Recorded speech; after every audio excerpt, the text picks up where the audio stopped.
Lydia Holston never bothered to lower her voice. She wanted eyes on her. Right in the heart of the Crestmorgle ballroom, she marched up to a man she took for staff, raised her wineglass, and deliberately let it cascade down his chest while the entire room looked on. "Keep away from my circle," she hissed. "You don't belong anywhere near power." A sharp gasp rippled through the crowd. Phones came up. A few guests even chuckled. The man she soaked didn't react. He stepped back calmly, glanced at his watch, and placed a single, quiet call. 8 minutes later, the music cut out. The CEO disappeared mid-speech, and Lydia's color drained instantly.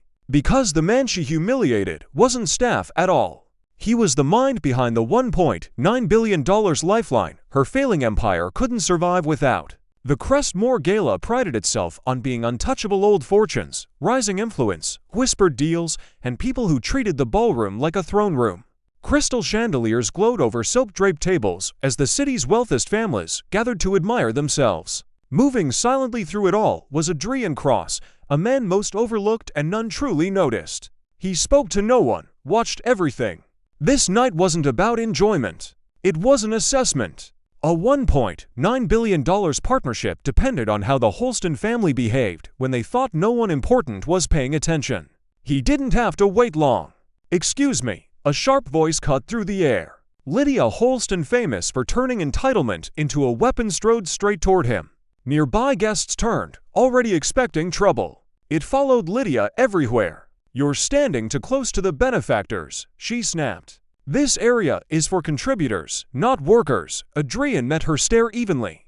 "I'm exactly where I should be," she laughed, stepped closer. "People like you don't decide where they stand. Learn your limits," her friends snickered. Someone murmured, "She's really going to do it." Lydia lifted her glass. "Think of this as a reminder." The wine spilled in one slow, degrading pour. Gasps echoed. A few laughs broke out. Phones rose. The room seemed to hold its breath. Adrian didn't move. He blinked once, wiped his hands with unsettling calm, and stepped aside. "Are we finished?" he asked. Lydia smiled, satisfied. "Yes, stay out of my sight." Adrian checked his watch. "Then my role starts now." He made one discreet call, no emotion, no urgency. 9 words. "Proceed with the audit. Effective immediately. Full scope." The gala carried on, as if nothing had changed, but the shockwaves were already spreading. Adrian headed toward the terrace, unnoticed by most except Elias Byrne, the Holston family's coup. Elias hurried after him. "Sir, are you okay?" "I saw what she did." Adrian nodded slightly. "Has the internal review started?" "Yes," Elias replied, tense. "Legal, compliance, forensic accounting, everything's in motion." "The board is nervous." "Good," Adrian said as he descended the stairs. "They should be." Inside, Lydia reveled in her moment. Charles Holston, her husband, looked uneasy.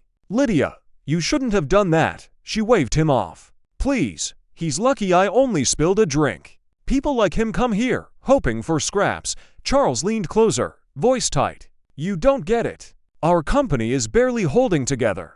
Tonight's donor list includes people Adrian Cross advises. One mistake, he's nobody." Lydia snapped. "Relax." Then the music stopped. The lights dimmed. Silence fell. Ava Serrano, CEO of Crestmore Capital, stepped onto the stage without ceremony. "Ladies and gentlemen," she said, tense, "we need to pause the program. There's been a serious development." Lydia frowned. "What now?" A staffer whispered to Ava. She stiffened. "He's here." Ava nodded and hurried off stage. Lydia's pulse spiked. Charles swallowed hard. "I think we're about to find out." 20 minutes later, the ballroom doors flew open. For board members, to compliance officers, and the Holston legal team rushed in, faces drained. "Audits are active," someone muttered. Whistleblower files opened. Revenue discrepancies. Concerning internal emails, Charles grabbed a report and went pale. "These timestamps there from tonight." Someone triggered a full investigation. Ava returned, Adrian beside her. The room went silent. Lydia's confidence shattered. "Why is he with you?" Ava addressed the crowd. "Allow me to introduce the man who oversees Crestmore Capital's merger evaluations, Mr. Adrian Cross." Whispers erupted. A sharp gasp cut through the room. Lydia felt the floor tilt. Ava continued. For months, he's been reviewing Holston Dynamics for a potential $1.9 billion partnership.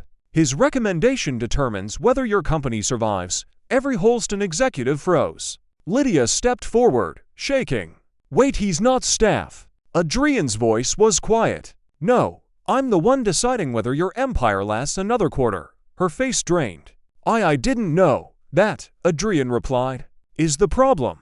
A massive screen lit up as compliance officers uploaded findings from the freshly launched audit: discriminatory hiring practices, buried complaints, hidden bonuses, illegal wage systems, manipulated safety reports. The room filled with gasps. Board members shrank back. This is disastrous, someone whispered. Adrian spoke clearly, each word cutting. I wanted to see how your leadership behaves when they believe no one important is watching. Tonight, your representative assaulted someone she thought was beneath her and enjoyed it. Lydia collapsed into a chair. Adrian, please, she pleaded. Don't destroy our company over a misunderstanding. It wasn't a misunderstanding, he said evenly. It was proof of your culture. Charles stepped forward, desperate. We can fix this. Give us time. Adrian shook his head. You've had generations. He turned to Ava, and the partnership discussion. Ava nodded. It's done. Panic rippled through the board. Lydia covered her face, shaking. Adrian added, compliance will coordinate with regulators by morning. Your operations won't stay hidden any longer. Lydia's voice broke. Please, Adrian paused, unreadable. You poured your arrogance on me like wine. I came here to see if your legacy was worth saving. You answered that yourself. He turned away as Lydia sobbed into her hands. As Adrian left the ballroom, reporters rushed for the doors. Elias whispered, where to now, sir? Adrian glanced back once at the collapsing Holston empire. On to the next company.